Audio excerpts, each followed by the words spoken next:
рӯзи чоршанбе собиқ президенти қирғизистон Алмазбек Отамбоев дар як ҷамъомади тарафдоронаш суханронӣ намуд. ҷамъомадагон талаб доранд ки айбномаи Отамбоев лағв гардад. расонаҳои маҳаллӣ гузориш доданд ки дар эътироз то 1000 нафар ҷамъ шуда буданд.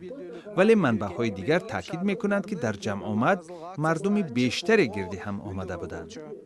Отамбоев ки аз соли 2011 то охирҳои соли 2017 президенти қирғизистон будааст, аз рӯи 5 банд: фасод, сӯистифода аз қудрат, сарватмандшавии ғайриқонунӣ ва ғайра муттаҳам мебошад.